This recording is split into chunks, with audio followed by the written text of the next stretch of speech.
This is the Weekly Outlook. Thanks for joining us at xam.com. The first week of September kicks off with 3 central bank meetings, and in this environment of monetary tightening, it will be interesting to see how aggressive policymakers will be.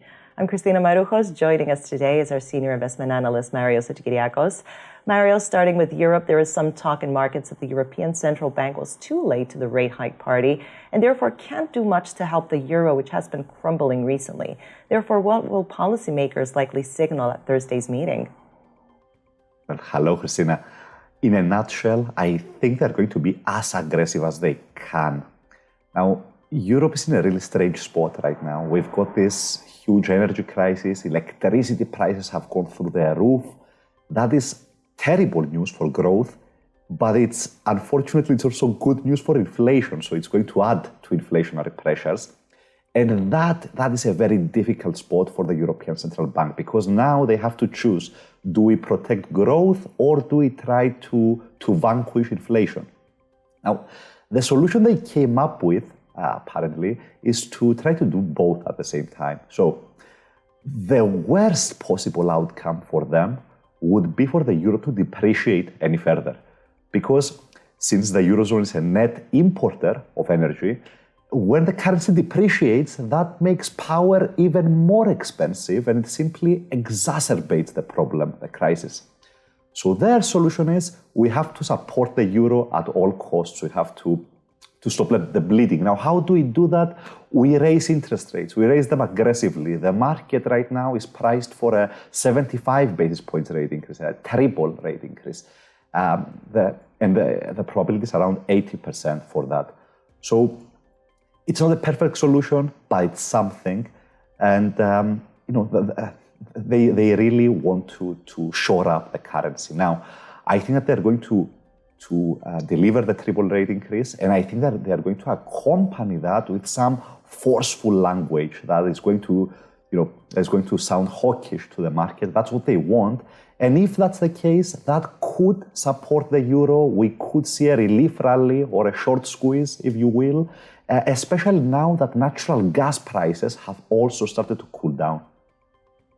Now let's cross into Canada. The loonie hasn't been reacting to monetary policy by the Bank of Canada recently, so Wednesday's meeting might not do much for the currency. But could the OPEC alliance gathering coming up on Monday offer the loonie some support this week? I doubt it for both. So the loonie is actually the second best performing currency this year, behind only the US dollar. And that's for good reason. The Canadian economy is actually really solid. The labor market is essentially at full employment. You've got inflation firing up. Growth is really solid thanks to oil prices being so elevated. And of course, Canada is a major exporter of oil. Now, that being said, I don't think we are going to, I think this meeting might bring bad news for the loonie. So the markets are expecting the Bank of Canada to, similar to the ECB, to raise interest rates by 75 basis points, a triple rate increase. The probability on that is around 85%. Now, the issue I see is that the rate increase would bring Canadian interest rates into restrictive territory, not neutral, but restrictive. Now, similar to the Fed, I think to what the Fed told us a month ago, I think the Bank of Canada is going to adopt this sort of data-dependent tone. They're going to say something like, we front-loaded all of these rate increases. Rates are more or less where we want them now, so any future policy moves are going to depend entirely on data. We are not going to pre-commit to anything else. And that, I think, could be a negative message for the loonie. Now, in terms of OPEC, they floated this idea of cutting production lately. So the deal with Iran looks like it's going to get done. And if that happens, a lot of barrels are going to come back into the market. OPEC is worried that is going to flood the market with supply. They don't want that. So they're saying we might sort of counteract that. We might cut our own supply to deal with that. Now, I don't think that's even if they say this officially this week, I don't think it's a significant message because OPEC is already underproducing its quota. So if they are by a mile, so if they're already not meeting their target, just simply saying we're going to lower that target, it doesn't mean a lot in reality, right? So Long story short, I think that the real driver for oil prices and therefore for the loonie as well, moving forward, is the demand side of the equation, and specifically what happens with China now that the property sector is rolling over, and now that they are going back to lockdowns in some cities. Yeah, that's it. It's interesting that you mentioned China because the Reserve Bank of Australia is widely anticipated to deliver another 50 basis points hike at its meeting on Tuesday. But can the Aussie gain much given the slowdown we're seeing in China right now?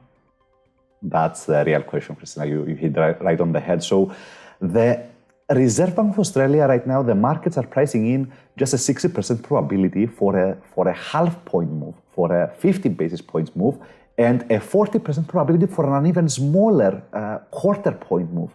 So, if you just look at the domestic situation, the RBA has to go for the bigger rate increase. The unemployment rate is at a record low, consumption is pretty solid, inflation is hot. So it seems like they're going to do the bigger rate increase. And since the market is not really pricing that in, that could support the Aussie. We could see a pop higher on the news. However, I still think that the overall trend is negative. And the reason is the following. Australia's entire business model relies on shipping commodities to China. If Chinese demand is rolling over, that will inevitably hit Australia. So we might see a pop higher on the RBA delivering a bigger rate increase, but I think that the overall outlook is pretty gloomy. Marius, thank you so much. This was the Weekly Outlook here at XM.com.